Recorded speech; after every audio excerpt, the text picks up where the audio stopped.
What's going on, guys? Joe R here. We've got some great Pokemon card mail time fun time. As you can see here, we've got, starting things off, two beautiful cards, Shadowless PSA 9, Clefairy, and Blastoise. Shadowless cards have been all over the place lately. I saw these for sale, and I could not resist the temptation to pick them up. The Clefairy went for under $100. The Blastoise, actually, I was looking into bidding on it, decided not to. The auction fell flat, and then I messaged the guy and I bought it for even less than the starting price of the auction. So it always pays to communicate. I can't stress that enough. So really great pickups.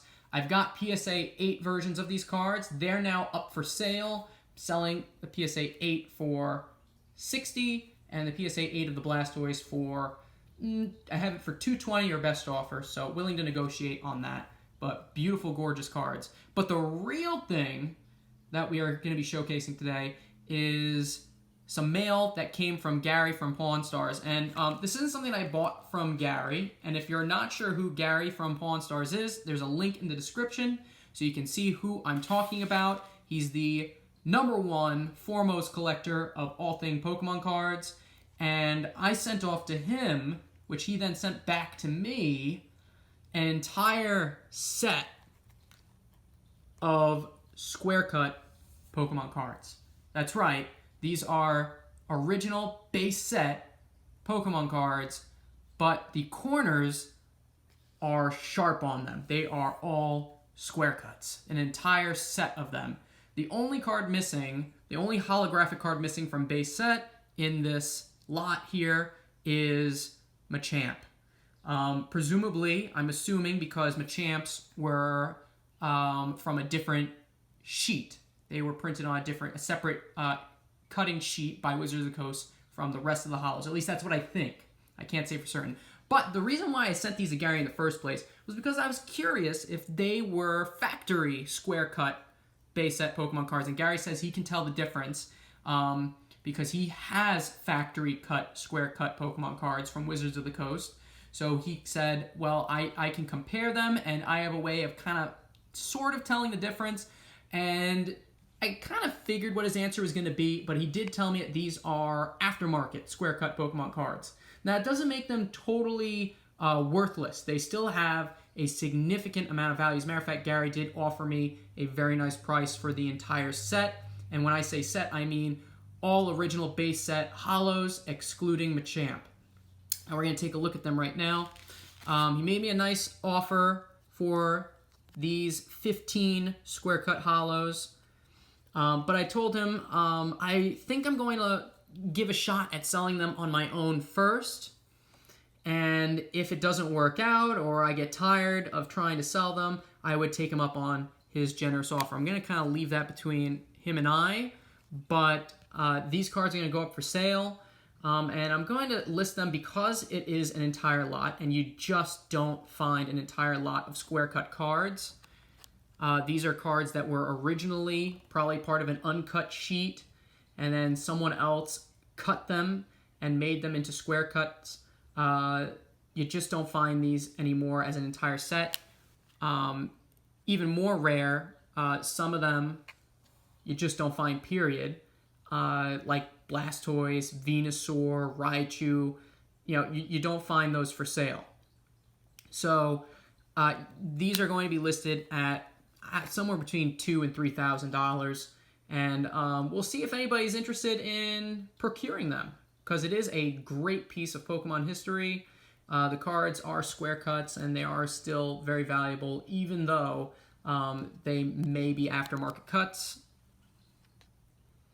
Here's one of the Big Daddy cards in the lot. This is Blastoise, base set, very vintage, very original, and all of these cards are somewhere in the range of excellent to near mint or better condition. Gary, looking at them, said there was a couple that could potentially get like a BGS 9.0. That is the only company that will grade square cuts is BGS. There we see the Venusaur. PSA doesn't recognize square cut Pokemon cards for the reason that some of them are aftermarket and some of them are original, and you can't tell the difference. And I have to agree with that. But anybody interested in buying these, you could send them to BGS, and BGS will encase them and give them a nice little grade for you. There's that Raichu, something that you really just don't see. You know, I know that there will be some Raichu collectors out there that would go nuts for a card like that. Here we've got the square cut Granddaddy Charizard, the biggest, baddest dragon in town. Love that shimmer on him. He's probably in about an excellent condition. He's got a little bit of wear on the sides. The corners still look very nice. Let's get a good up-close look. You see he's not perfectly centered. Very clean card all around. Not something that's all that bad. Here we have the Mewtwo. And you'll notice that on eBay, there actually are quite a few square cuts of, I think, some of the theme deck Pokemon cards, like Gyarados, Hitmonchan, but you don't see any of the other cards that are not from the theme decks. I think that might be because they are theme deck cards, that they're more common as square cuts. But I was saying the other day, you know, where are you going to find a square cut Raichu? You're just not. You're not going to find one. You check the sold listings, you're not going to see square cut Raichu. I can almost guarantee it. And we have the Ninetales. So, that's what we have here, guys. Let me pull up our cards again for you. All 15 original base set Pokemon cards. They're square cuts and they look gorgeous. Let's get out the big three again. Alakazam's a pretty good one too. Venusaur. And where's the Big Daddy? There he is. The Red Fire Beast.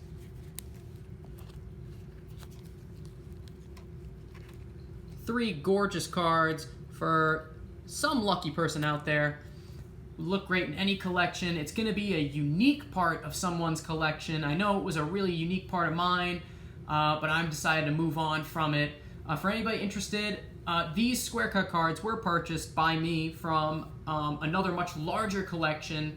It's kind of been lost to time to where they came from before that, hence the mystery as to their origins, but they are near mint or better. Mr. Panda can't believe it. He's in the back just swooning over these gorgeous looking cards. So check them out if you're interested. Just wanted to show them off to you guys, and I'll see you all next time. You have a great day. Bye-bye. What's up, guys? Just a quick little update.